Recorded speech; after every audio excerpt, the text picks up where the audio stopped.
Buenos días, muchas bendiciones en este día. Les queremos dar la bienvenida. Vamos a empezar nuestro culto de oración, de adoración y sobre todo de la familia. Hoy más unidos que nunca, Iglesia Fuente de Agua Viva. Estamos aquí para abrir nuestros hogares, cada uno allí donde está, y declarar que somos la Iglesia del Señor. No me avergonzaré de este evangelio porque es poder de Dios. Así que hoy día, si tú quieres también darle la gloria, darle la honra y decir que hoy es un día de victoria, abre las puertas de tu casa, de tu corazón, y el Señor entrará con muchas y muchas bendiciones. Vamos a orar para dar inicio a este culto y luego pasaremos a un tiempo de alabanzas en el nombre del Señor que han preparado aquí mis hijos, y van a poder traer y transmitir ese gozo y esa alegría de nuestro Padre Celestial. Así que vamos a orar todos juntos, vamos a dar apertura al Espíritu Santo de Dios, que venga sobre tu casa, sobre tu necesidad más profunda, para que puedas ver el milagro de Cristo en tu vida. Señor, te damos hoy la bienvenida en nuestros corazones, en nuestras casas, en nuestras familias, y te pedimos que seas tú, Señor, guiando este culto de celebración en el nombre de Jesús, que seas tú llenando de tu gracia, de tu paz y de tu presencia, Señor, porque necesitamos más que nunca tu visitación. Te damos a ti muchas gracias y muchas alabanzas y mucha adoración, porque estamos muy agradecidos contigo por tus favores, por tu misericordia y por tu dulce presencia. Te adoramos, Señor, y damos paso, Señor, a los jóvenes para que puedan adorarte y alabarte en el nombre de Jesucristo. Y ahí usted en su casa también, levántese y adore al Señor con todo su corazón y con todas sus fuerzas, porque hoy es el día de salvación. Amén. Buenos días, Dios les bendiga y seguimos. Yo me hago por acá. Así.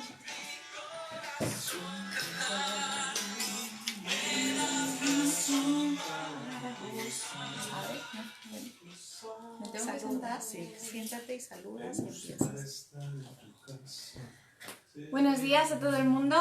Estamos muy contentos de poder compartir este tiempo todos juntos y bueno, poder conectarnos de esta manera, ya que las circunstancias pues nos hacen encontrar nuevas maneras para poder seguir adorando y para poder seguir estando juntos, aunque sea pues a través de las pantallas y de los ordenadores, pero bueno, creo que todos tenemos ese sentimiento de que estamos unidos en esta mañana de domingo para seguir pues con nuestra normalidad y para poder seguir adorando y alabando al Señor. Corazón me da razón para gozar.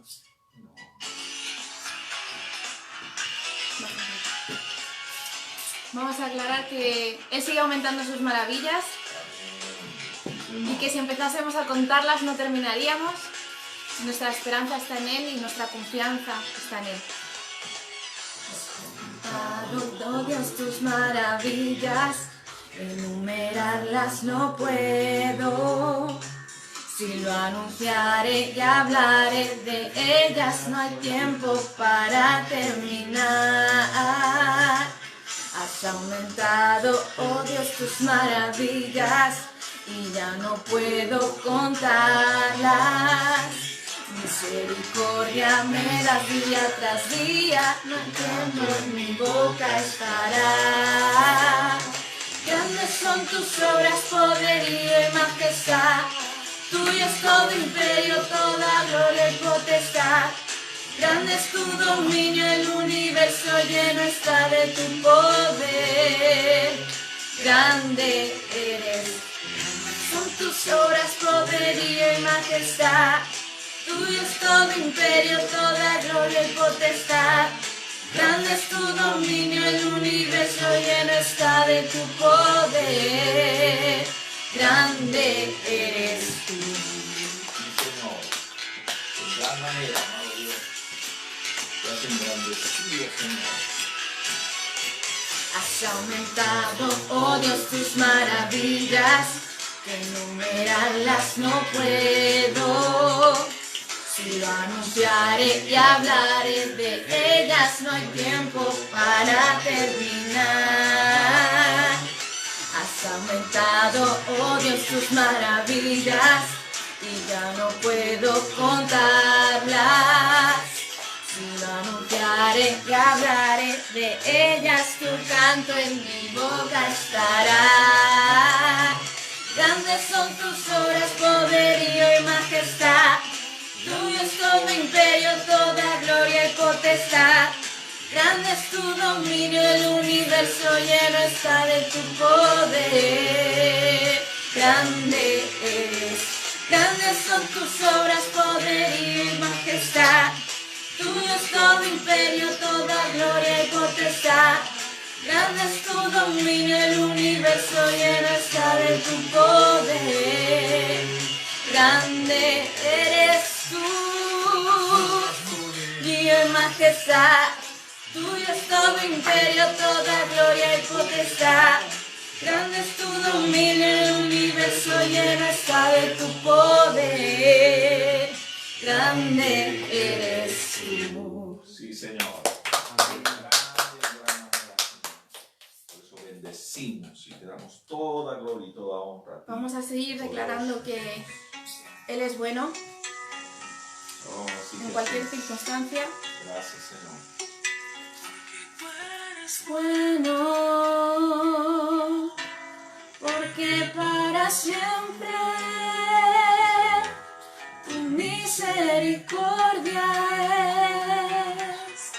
Cada mañana al despertar, sé que en ti puedo confiar.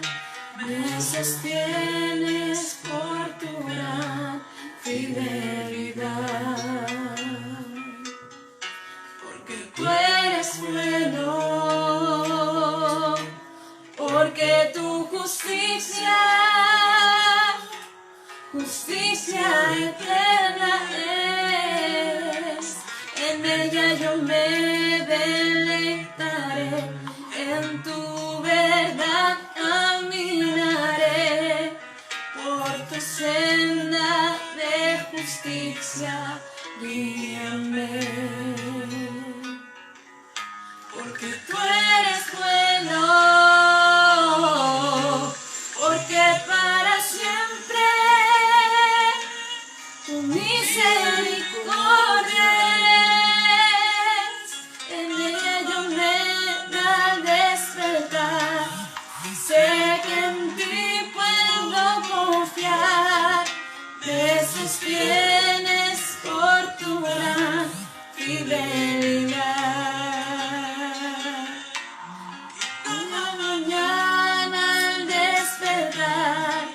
Sé que en ti puedo confiar, me sostienes por tu gran fidelidad. Gracias, Señor, por tu confianza, Señor, por guardar nuestras vidas, Señor Padre. Gracias, Señor, por la fe que nos has dado. Amén. En este espíritu nos quedamos dando gracias al Señor porque Él siempre es bueno, porque nuestra confianza está en Él y Él es nuestra roca. Muchas gracias. Pasamos otra vez a la pastora, que va a pasar a la siguiente parte del culto. Gracias, Dios les bendiga por traernos estas alabanzas, esta adoración. Señor, tú eres bueno porque para siempre es tu misericordia. Y cada mañana, no importa lo que suceda, no importa lo que pase, cada mañana, mientras tengamos vida, mientras nuestros ojos se abran, cada amanecer, nuestra adoración y nuestra alabanza y nuestro corazón estará conectado con nuestro Creador. Así que, sin más preámbulo, vamos bienvenidos a darles la bienvenida a todos los que nos acompañan en este culto familiar, a darle paso al Pastor Lucho, una palabra de verdad de poder, de ánimo y sobre todo de revelación. Y luego la estudiamos toda la semana en mi devocional personal, que también me acompañan, que ya no es personal, que es ya conjunto. Que Dios me los bendiga mucho y estamos en contacto. Amén.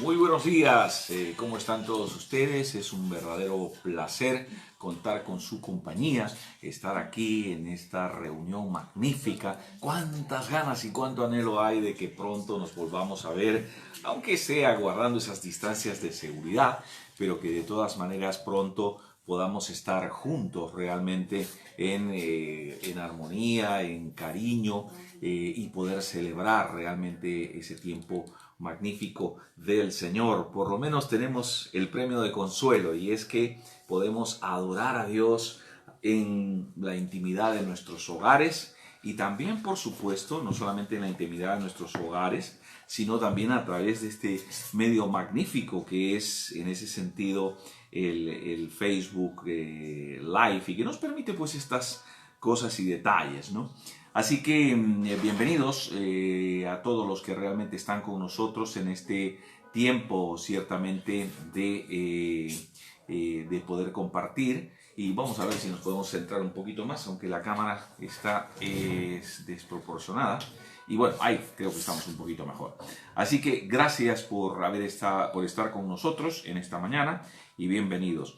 El día viernes que estábamos orando, antes de empezar, por supuesto, ese tiempo de oración, en la palabra que estábamos dando, compartíamos una porción de unos artículos que me llamaron la atención, que están en un libro que ha escrito John Lennox, un libro reciente, que tanto la Fundación RZ como también la editorial Andamio y algún otro editor más también suscrito a la tarea han estado compartiendo este magnífico libro, y me llamó muchísimo la atención ver ese aspecto de la pandemia, como es un proceso prácticamente propio nuestro de todo el desarrollo humano, y que en alguna medida nos ha azotado desafortunadamente en varias ocasiones. Ver cómo este organismo, estos virus realmente en ese sentido son parte de la vida, conforman la vida. Veíamos cómo estos 21 virus son patógenos, y que realmente dentro de ellos el propio SIDA, tantos, por ejemplo en este caso del COVID-19, también veíamos en ese sentido el ébola, que son virus realmente dañinos, pero que realmente hay como 100 millones de virus que caben en una pequeña porción, pero que están realmente en toda la Tierra cumpliendo unas funciones de reciclaje, ¿no? Y cómo verdaderamente esto obedece a la mecánica de un creador que en alguna medida tiene en consideración todos estos sutiles detalles, ¿no? Y que a pesar de que nosotros no los conozcamos, no quiere decir que no estén presentes ni funcionen. Es decir, Dios realmente en su infinita sabiduría ha creado aún estos propios organismos para que realmente cumplan una función. Y en esa misma tesitura, este libro también nos aporta en cuanto al mal natural, así le llama el aspecto de la teología. Los teólogos le llaman el mal natural todas aquellas cosas que ocurren en la naturaleza y que en alguna medida no nos aportan verdaderamente, aparentemente, cosas positivas, pero que sin embargo todo tiene un propósito y un fin. Y hoy quiero hablarles sobre los terremotos y abrir precisamente este tiempo de compartir con esta idea también. Dice el libro de Rare Earth, Tierra Rara, escrito por el geólogo Peter Ward y el astrónomo Donald Brolin de la Universidad de Washington, ambos, tiene un capítulo titulado La sorprendente importancia de la tectónica de las placas. Su argumento es que si las placas tectónicas de la Tierra dejaran de moverse, el resultado sería la extinción masiva de la vida en la Tierra. Esto se daría por varias razones. La tectónica de placas es esencial para la formación de los continentes y el mantenimiento del equilibrio entre la tierra, las montañas y el mar. Y también actúa como un termostato global al reciclar los químicos esenciales para mantener un nivel uniformemente equilibrado de dióxido de carbono.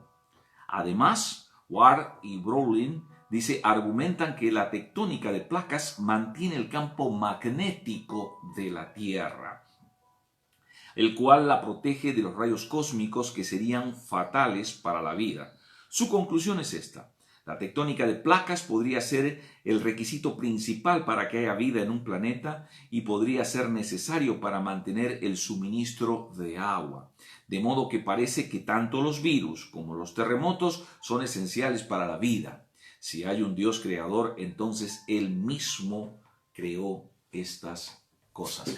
Qué interesante, ¿no? Es apasionante lo que los investigadores, los científicos van descubriendo en estas cosas de la naturaleza y que previamente nosotros ya por la Biblia conocemos que dice que todo lo que hizo Dios era bueno en gran manera, ¿no?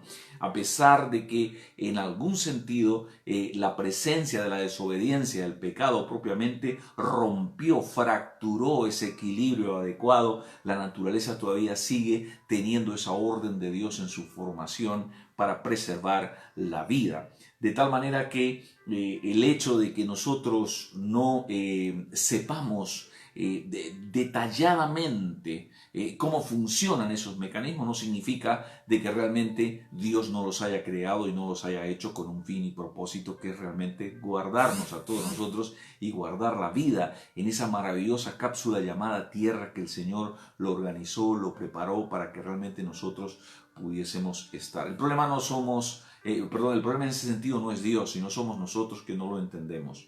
Yo me imagino en la Edad Media, una edad oscurantista, donde realmente el temor rondaba por doquier. Aún ni siquiera los textos de la Escritura estaban abiertos para aquellos hombres y vivían temerosos realmente de todas las cosas que ocurrían y todo era malo.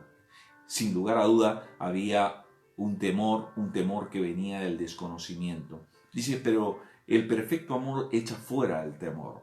Cuando descubrimos a Jesucristo en este tiempo, le damos gracias al Señor por todos los avances de la ciencia y la técnica, pero sobre todo por su palabra, porque antes de que ocurra, Él ya nos había hablado de su bondad.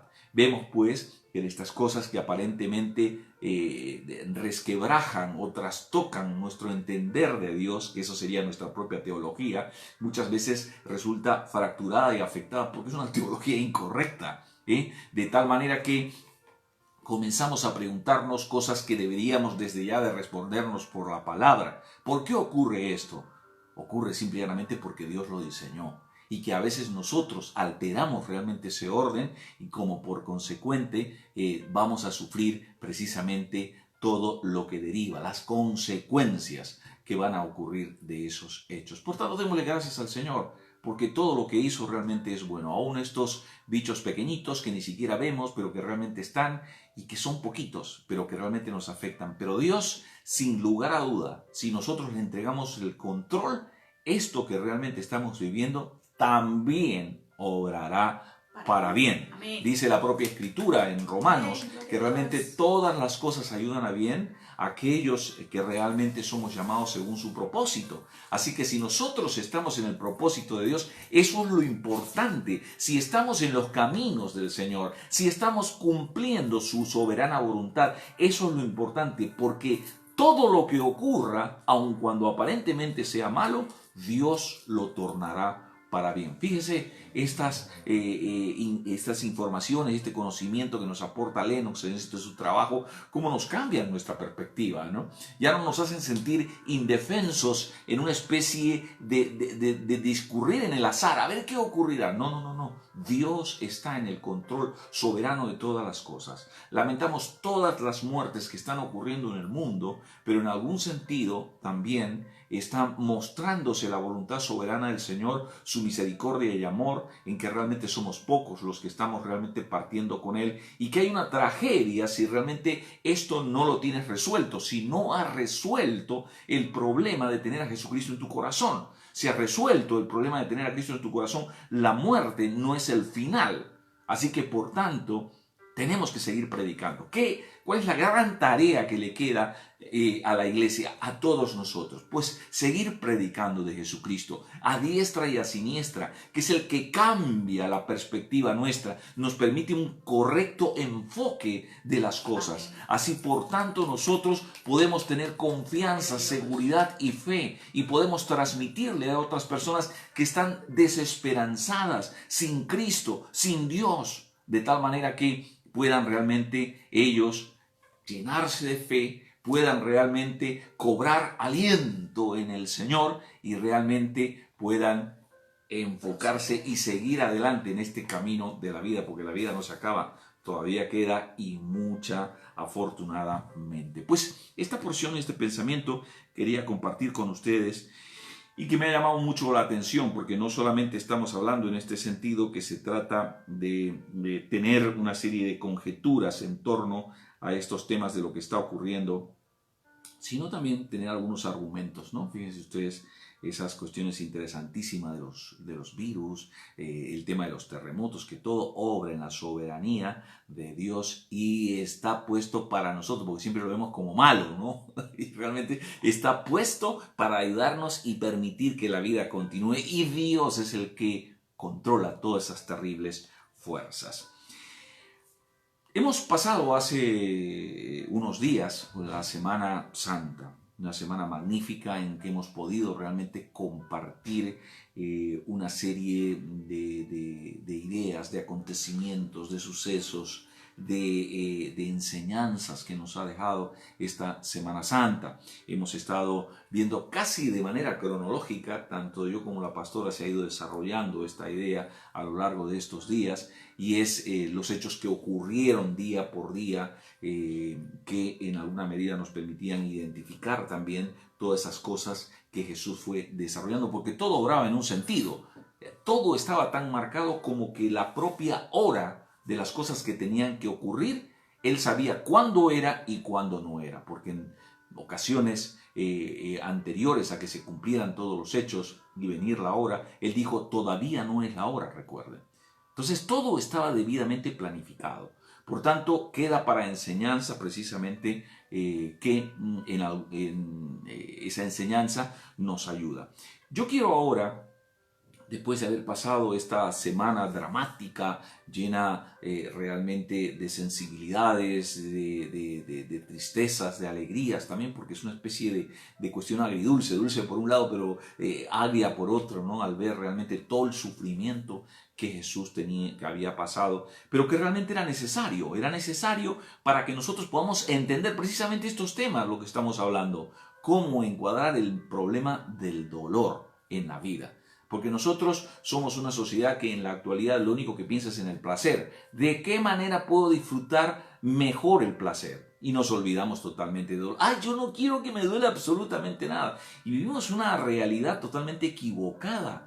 El dolor forma parte de la vida. Es como lo que ocurre en un proceso de parto. La mamá experimenta esos dolores que son tenaces realmente, donde pareciera ser que se le va la vida y a algunas se le va en el camino, por supuesto, y hasta que nacen esos niños y la madre realmente cobra esa fuerza porque hay una acción química en ese momento que le ayuda a través de unos compuestos que en este momento yo no recuerdo cuáles son, y hacen que realmente totalmente quede como adormecida toda esa experiencia anterior y ya se siente contenta al tener al niño en su pecho. Así es la vida. El propio Jesús no fue realmente inmune al dolor y hemos visto precisamente en esa semana cómo el Señor sufrió ciertamente por todos nosotros. Así que yo hoy quiero encuadrar, no sé si me va a dar el tiempo, por supuesto, no voy a poder desarrollar todo, pero lo voy a hacer en secuencias. Y es que juntos ponderemos, aprendamos, resaltemos, destaquemos el significado de la cruz, el significado del sufrimiento realmente también que en ello significa, ¿no? Pero también de la victoria, también realmente del proceso de glorificación que Jesús recibió en su muerte a través de esta cruz. La primera temática que salta inmediatamente, que yo lo he dividido en 7 puntos, es la centralidad de la cruz. Hoy vamos a estar viendo esto precisamente, por qué era realmente importante este hecho a destacar el tema de la cruz. El segundo es el ejemplo que Jesús nos deja en la cruz. El tercero es la expiación por el pecado, es decir, ese acto a través del cual realmente nuestro pecado no solamente quedó cubierto para ser propicio hacia Dios, sino realmente fue quitado nuestro pecado por la sangre de Jesucristo. Estaremos hablando también la cruz como una expresión de amor. Esto es Claro, ¿cómo puede ser una expresión de amor si esto se ve un hecho bárbaro, una tortura realmente a Cristo? Pero aquí hay una expresión de amor y que nosotros tenemos que destacar. Le estaremos también hablando en la siguiente cita, si no ahora, por supuesto, no creo que lo va a hacer. La victoria por medio de la cruz y el sufrimiento. Y por último, algo muy importante y que no se nos debe quedar realmente aparte, es la cruz y la misión. O sea, ¿para qué realmente Jesús hizo aquello además de por nosotros? Y en cuanto a la centralidad de la cruz, si tiene usted una escritura, si tiene usted una Biblia en sus manos, vamos a ver en Primera de Corintios capítulo 2, versículo 2. Dice, pues me propuse no saber entre vosotros cosa alguna, sino a Jesucristo y a este crucificado. Y es realmente interesante ver que el apóstol, en este sentido, no quería realmente saber otra acción en torno a Jesucristo, sino verdaderamente el tema de la cruz. Y que estaba mirando que estoy en este dispositivo, que no lo controlo y me faltaban páginas del texto. Así que dice, en estos días, la pasada semana hemos estado siguiendo el dramático sufrimiento y muerte del Mesías, paso a paso, en cuanto nos ha sido posible, ¿no? Pero ¿cuál es el significado de su muerte? Dice, no hay una sola explicación de su propósito. O sea, no hay una, hay varias explicaciones. La cruz es un diamante con muchas caras, pero desde ella trataremos de lograr una comprensión plena y equilibrada de por qué murió Jesucristo. Estos 7 puntos en los cuales se van a desarrollar son como las 7 caras de ese diamante. Hay muchas más, por supuesto, pero estas son las más notables, las más importantes que yo quiero que ustedes realmente, conjuntamente conmigo, pues destaquemos y tengamos allí en claro. No solamente para nosotros, porque la cruz no solamente sigue siendo una temática para aquellos que no conocen de Jesucristo, sino también para nosotros, porque lo que ocurre es de que podemos haber trivializado o habernos acostumbrado realmente ya a ver este tema de la cruz. Por lo tanto, queda allí. ¿Qué cosas más hay? Por eso es importante realmente destacar y tener estructurado en nuestra mente. Si cualquiera que investigue el cristianismo percibe inmediatamente el énfasis sobre la muerte de Jesús. Jesús no quería ser recordado de otra manera. Jesús no quería realmente que le recordáramos por sus palabras bonitas que él dijo, su ministerio, un maestro excelente, un predicador como él solo existe realmente, con una capacidad de poder llegar a lo profundo y poder ir hacia la necesidad de aquellos que le estaban escuchando. Jesús no solamente quería que se le recordara por sus milagros, porque aquellas cosas prodigiosas que él hizo, tanto en la naturaleza, la enfermedad, los demonios, la muerte, etcétera, etcétera, que son señales que demuestran que Él es Dios mismo. Él quería que le recordásemos realmente en su sacrificio, en su muerte. Y por eso Él estableció precisamente la Santa Cena. Recuerdan, ¿no? La Santa Cena que siempre estamos nosotros. ¿Qué hacemos en la Santa Cena? La Santa Cena son 2 elementos básicamente que él extrae de la Cena de Pascua para que realmente le recordemos de esa manera. Y es su propio cuerpo que significaba o que simboliza el pan que nosotros partimos y que ese cuerpo fue partido para que nosotros realmente pudiésemos estar en él. Ser partícipes de él, no solamente desde la distancia, sino que dentro de él participemos. En segundo lugar, el derramamiento de su sangre. No quería que se le recordara por cómo su sangre bendita fluía por sus arterias o sus venas, sino cómo fue derramada esa sangre en la cruz. Así que su cuerpo y su sangre, que son los elementos fundamentales en la Santa Cena, realmente es la manera como Él quería que nosotros le recordáramos. Así que es interesante realmente el poder tomar en consideración esto. Dice En 3 solemnes ocasiones él había anunciado su muerte. En Marcos capítulo 8, versículo 31. Marcos capítulo 8, versículo 31. Yo le voy a recomendar que siempre tenga una nota y tome nota de los versículos y luego realmente también pueda seguir reflexionando en ello, estudiando, y con mi esposa, que también en el devocional van revisando, pues sea otro momento en el cual usted pueda realmente concienciarse y meter en lo profundo de su ser estas enseñanzas que la Escritura nos deja. Marcos 8:31 nos dice así: y comenzó a enseñarles que le era necesario al Hijo del Hombre padecer mucho y ser desechado por los ancianos, por los principales sacerdotes y por los escribas, y ser muerto y resucitar después de 3 días. Debía suceder, insistió, porque estaba dicho en las Escrituras del Antiguo Testamento.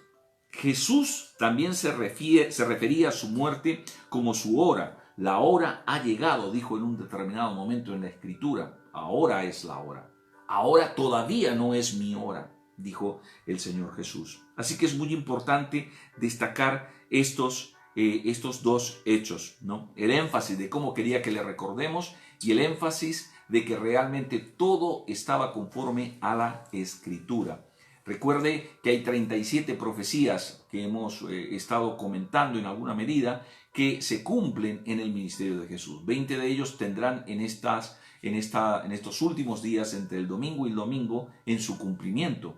Y hay muchas de estas escrituras que están realmente vaticinando que los hechos, cómo iban a ocurrir, cómo iba a morir. Fíjese en el Salmo 22, por ejemplo, un salmo magnífico que no tiene que dejar de leerlo, no solamente el 23, lea el 22 y va a ver esas profecías que el salmista David está realmente destacando en ese salmo como hechos que el propio Jesús recordó en la cruz y realmente estuvo probablemente recitando y recitó algunos fragmentos de ello.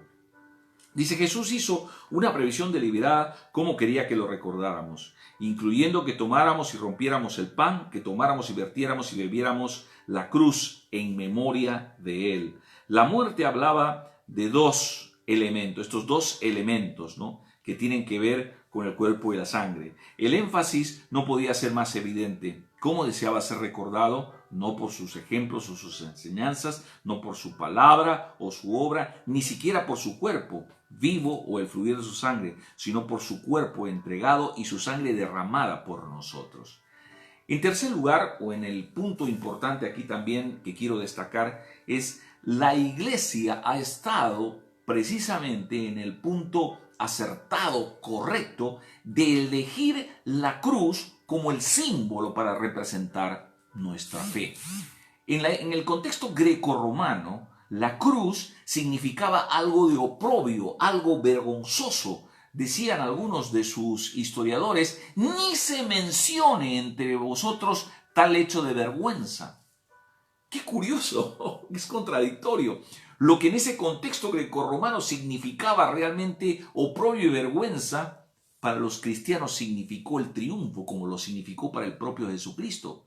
¿Cómo era posible que en el drama que estaba ocurriendo de una cruz, donde estaba siendo crucificado un convicto, convicto porque le señalaron así, pero el hombre era justo, estaba muriendo por una verdad, que él era el Hijo de Dios, y él había venido de Dios y que procedía de Dios, y allí, en medio de esa situación, donde está siendo muerto, o lo están intentando matar, claro, porque si él no se deja matar, él no lo hubiese muerto.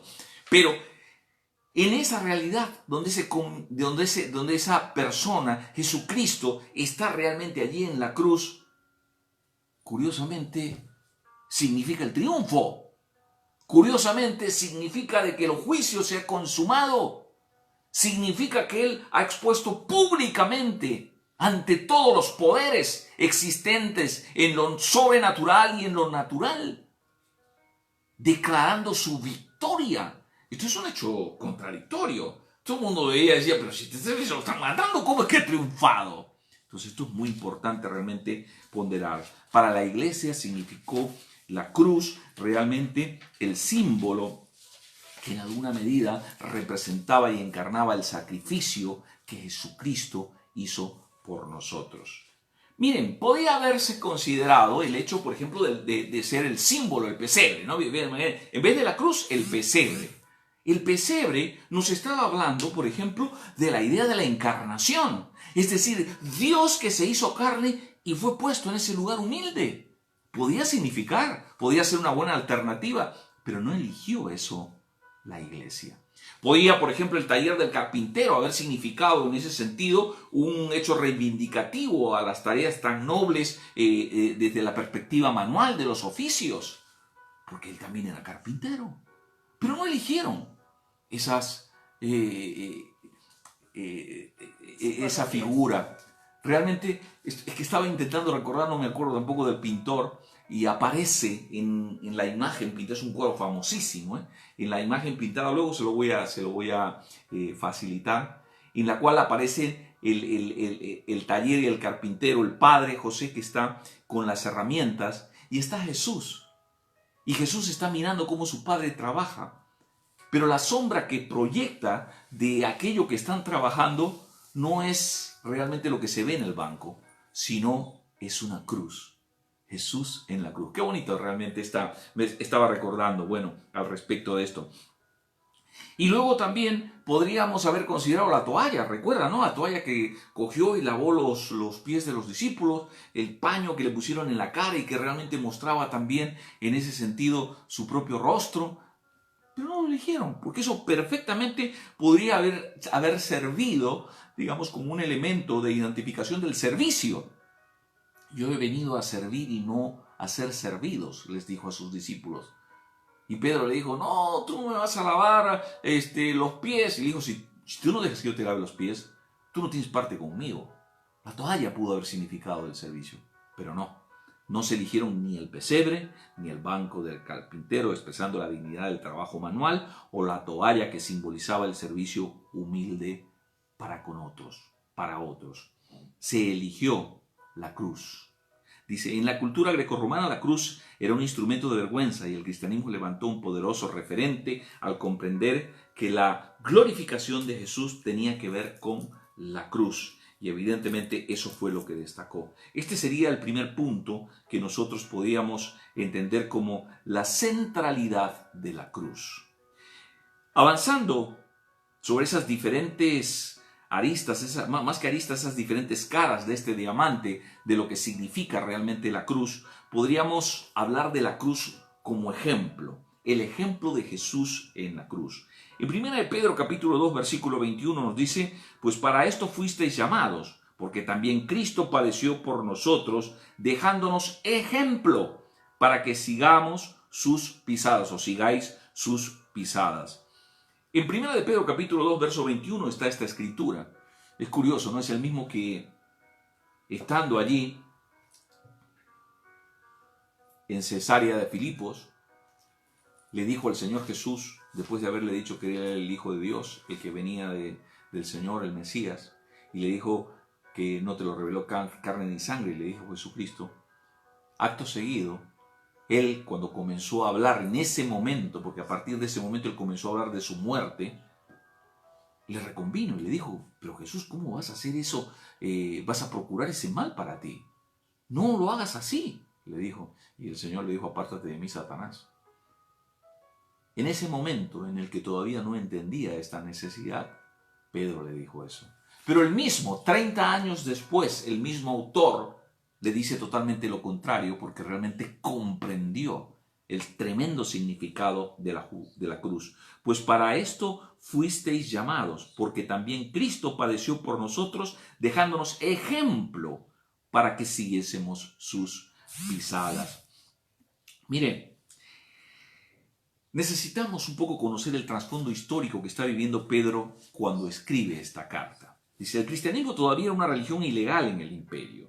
Y era sabido que el neurótico emperador Nerón le era hostil. Había estallidos esporádicos de persecuciones. Pedro estaba especialmente preocupado por los cristianos, esclavos de la casa de los no cristianos. Deben sufrir con paciencia la injusticia, les dice, porque es parte del llamado cristiano. ¿Por qué? Porque Jesús, aunque sin pecado, sufrió por nosotros, pero no tomó venganza, por la cual nos dejó un ejemplo para que sigamos sus pisadas. Ahora vamos a seguir un poquito más atrás. Note esto de aquí y subraye simplemente la palabra ejemplo, para que sigamos sus pisadas. Es interesante realmente ver que Pedro nos está indicando que a Jesús le era necesario sufrir y padecer. Imagínense en cuanto a la justicia. ¿Usted cree que Jesús no se podía haber tomado la justicia por sus manos? ¿No pudo haberse bajado de esa cruz y desaparecerlos a todos esos incircuncisos que estaban a su alrededor? Es que ni siquiera hubiese necesitado hacer algo con un pestañeo, hubiese ocurrido. Pero Él no tomó la justicia en sus manos. Él dejó para que aquel que realmente va a ejercer la justicia, que es Dios mismo, sea el que ejecute el juicio. Y es bonito, porque realmente el apóstol se está preocupando en ese momento y en ese entorno hostil en el que está viviendo el cristianismo por aquellos que están conociendo el Evangelio. El propio apóstol Pablo, por ejemplo, en el caso de Filipenses 4:22, dice: todos los santos os saludan, y especialmente a los de la casa de César. Fíjense hasta qué punto realmente el Evangelio, este Evangelio que es revolucionario, porque ya no toma la justicia por sus manos, sino que deja la justicia a Dios y realmente sufre lo propio. Eso es totalmente contradictorio para el mundo. Le volaba la tapa de los sesos. Dirían, pero si estos están locos estos cristianos, ¿cómo no reaccionan cuando realmente les están haciendo mal? Porque ellos encargan la causa a Jesucristo.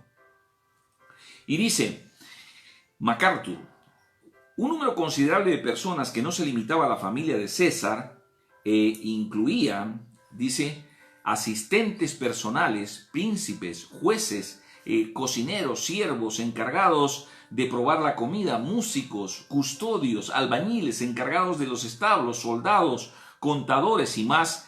En ese grupo tan grande, Pablo tuvo presente a los que por medio de la proclamación del Evangelio por parte de los miembros de la iglesia en Roma habían sido salvos antes de que él viniera. Fíjense la fuerza realmente de ese testimonio a través de los discípulos, y que no estaban compartiendo no es como ahora, no, Jesús te va a sanar, Él te salva, y ahí nos quedamos y no contamos la maravillosa experiencia de pasar por la cruz, de la revelación de la cruz. Estos estaban recibiendo el testimonio que Jesús había muerto en la cruz.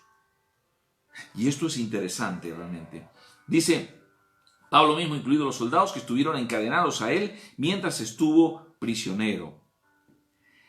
Como les dije, que subrayaran allí en esta cita de primera de Pedro, ejemplo.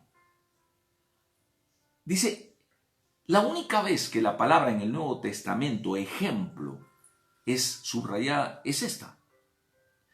Denota, dice, el cuaderno de un maestro. Esto nos dice Stott. Me encanta esto, porque a qué se está refiriendo y cuál es la idea de Pedro cuando está hablando de esta palabra en griego. Yo no recuerdo cómo se llama la palabra, pero se lo puedo dar si usted tiene interés. Me manda un WhatsApp y yo inmediatamente le mando el texto. Dice así: ejemplo es única en el Nuevo Testamento. Efectivamente, no hay otra vez en que se repite esa propia palabra en griego que se está refiriendo a este texto en el Nuevo Testamento.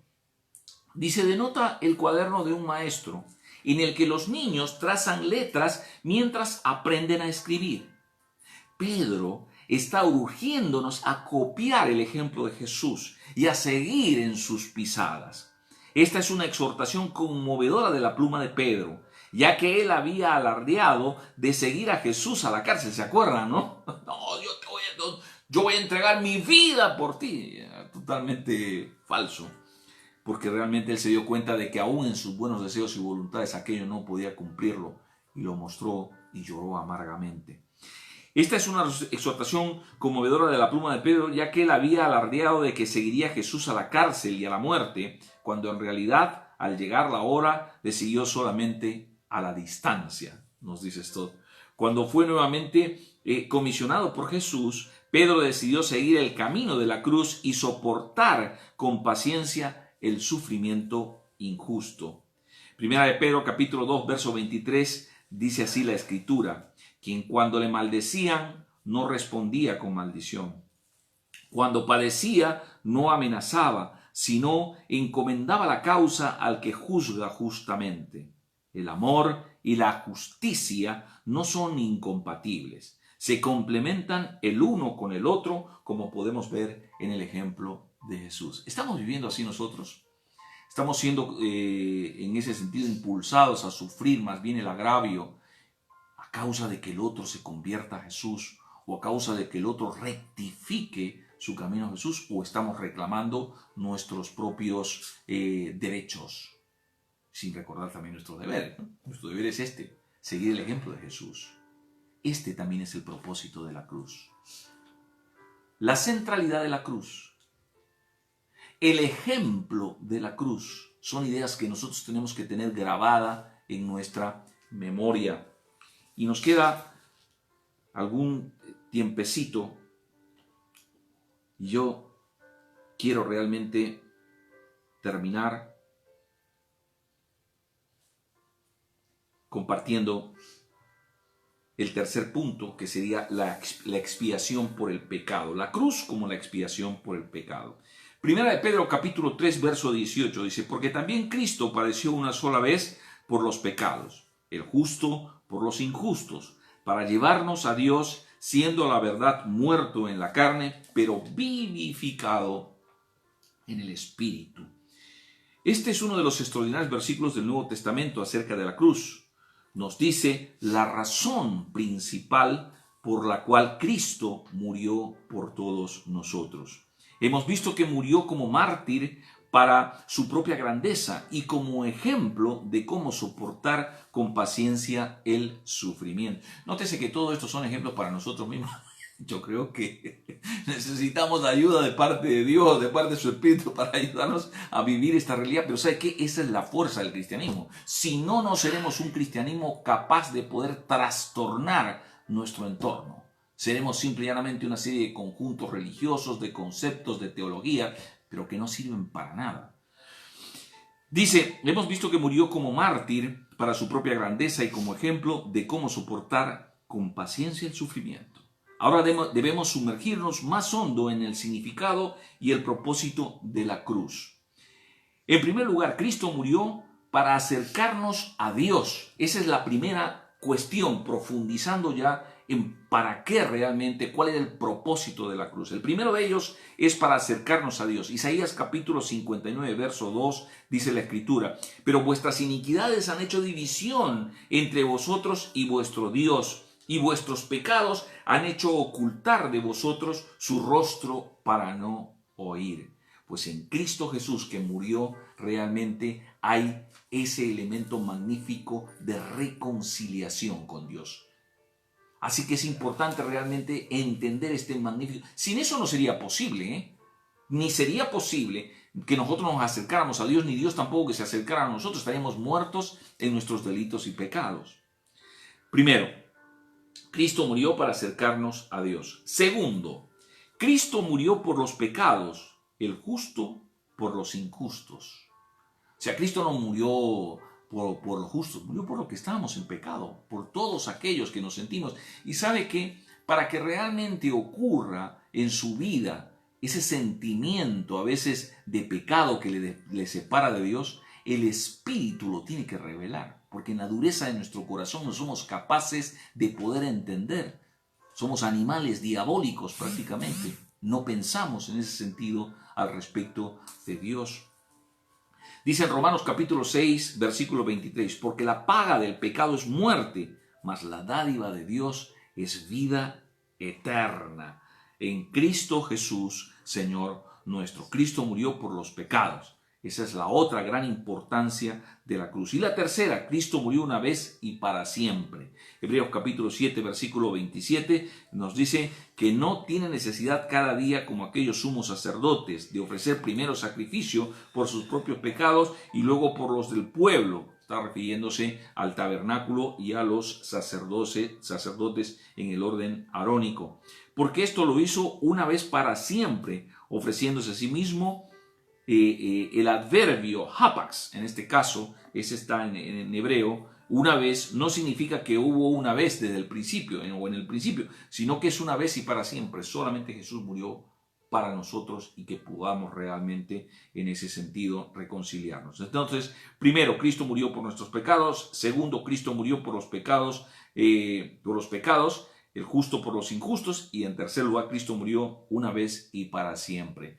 No hay otra manera de acercarnos al Señor. La cruz, como la expiación por el pecado, es esta porción que he compartido, y también la cruz como ejemplo de Jesús, y la centralidad de la cruz es el eje fundamental, la centralidad de la cruz, y todos, la cruz como el ejemplo de Jesús, y también la cruz como la expiación por el pecado. Nos faltan otros 4 puntos, otros 4 temas también que tienen que ver precisamente con la cruz y que estaremos viendo próximamente.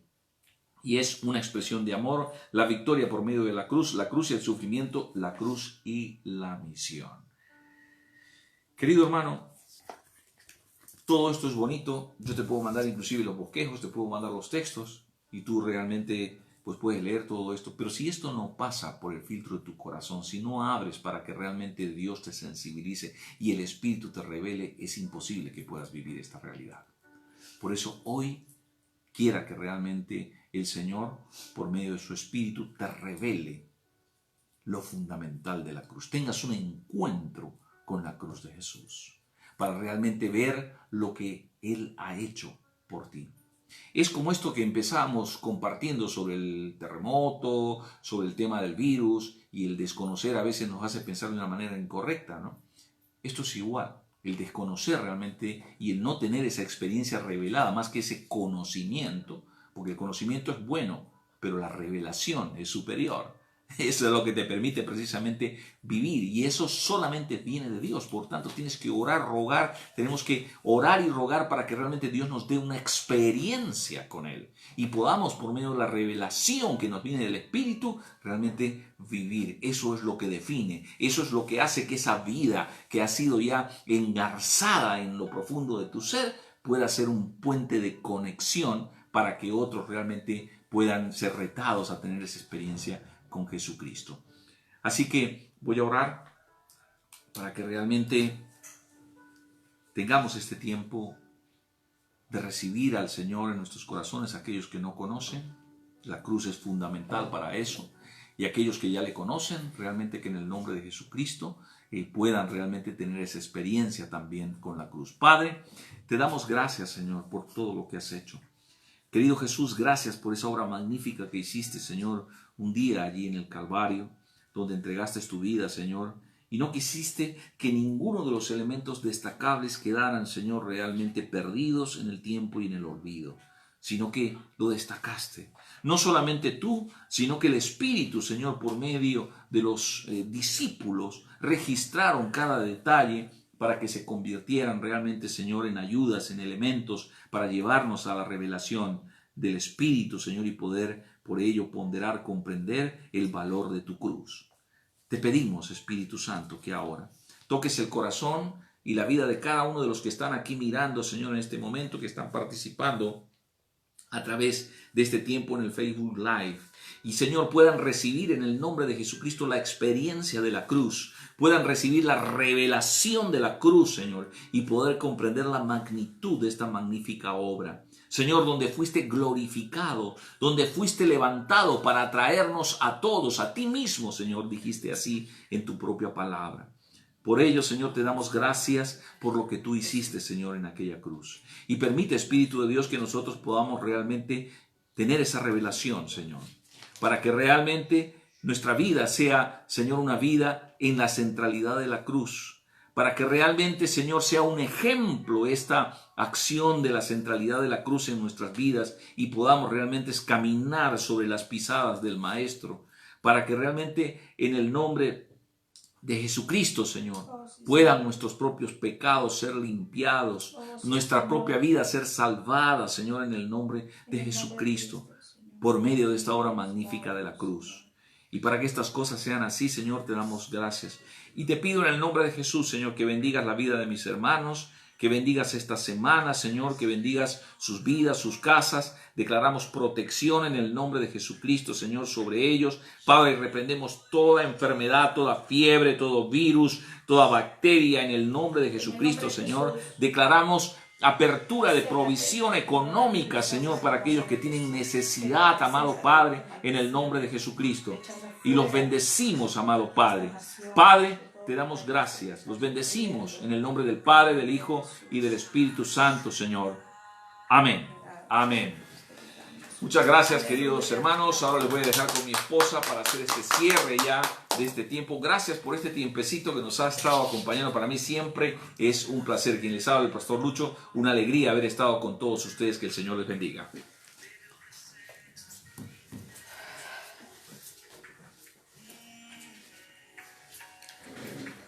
Dios les bendiga, hermanos. No queremos saber nada entre nosotros a no ser que sea a Cristo crucificado.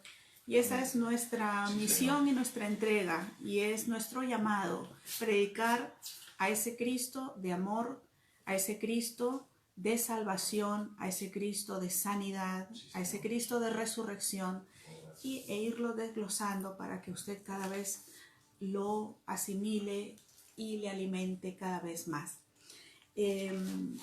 Queridos hermanos, vamos a retomar los estudios de la Escuela Bíblica de Adultos. Los que desean integrarse, vamos a tener una semana o dos de nivelación según la necesidad de cada uno. Y Dios mediante, cuando termine el confinamiento, empezaremos todos juntos, y todos aquellos que se quieran agregar en esta escuela de estudio bíblico, teología básica. Amén. Así que les abro ya esta puerta para que se vayan preparando.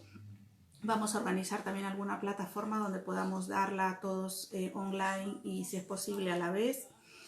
Y decirle que nuestro WhatsApp es el 640-626-733. Es la forma más práctica que tenemos para comunicarnos. 640-626-733. Si usted quiere ofrendar o diezmar o sembrar o colaborar con este ministerio de Fuente de Agua Viva en Pinto, en la zona sur de Madrid, una iglesia para poder alcanzar a todo aquel que necesita una palabra, una visión, una misión, una ayuda de parte del Señor y de parte de todos los miembros de nuestra congregación, porque somos una iglesia dadora, somos una iglesia misionera y además somos una iglesia que se solidariza con la necesidad de todo aquel que viene a tocarnos la puerta. Así que yo les animo en el nombre del Señor, si usted desea, a través del WhatsApp se puede dar la cuenta bancaria y así seguir avanzando en el proyecto y en el llamado que el Señor tiene para cada uno de nosotros. Y sin más preámbulos, vamos a orar para despedir este tiempo de adoración y pedirle al Señor que envíe su lluvia temprana, tardía, así como estas lluvias físicas que estamos viviendo y experimentando, pues así vengan las lluvias a nuestra vida, las lluvias espirituales. Hermano, céntrese en crecer espiritualmente. Este es un tiempo duro, pero sabe que es un tiempo de bendición para la iglesia del Señor. Es un tiempo donde el Señor va a restaurar muchas cosas. Y estaremos tocando estos temas de restauración de los tiempos que no son para los cristianos iguales que para los del mundo. Así que yo le animo a que tenga fe, fortaleza y esperanza, que Dios tiene la respuesta y el milagro para su vida. Señor Jesús, te doy gracias por este tiempo de comunión en familia, en cada uno de los hogares, en nuestro hogar también, Señor. Que tu paz, que sobrepasa todo entendimiento, que tu presencia que llena todo, Señor, en todos y por todo, que tu gracia, Señor, sea derramándose sobre cada uno de nosotros, sea, Señor, sobre cada vida, sobre cada hermano, sobre cada familia, sobre cada situación, sobre cada madre de familia que está afrontando este confinamiento con sus hijos, Señor, por cada joven, por cada adolescente que está, Señor, también pasando este tiempo.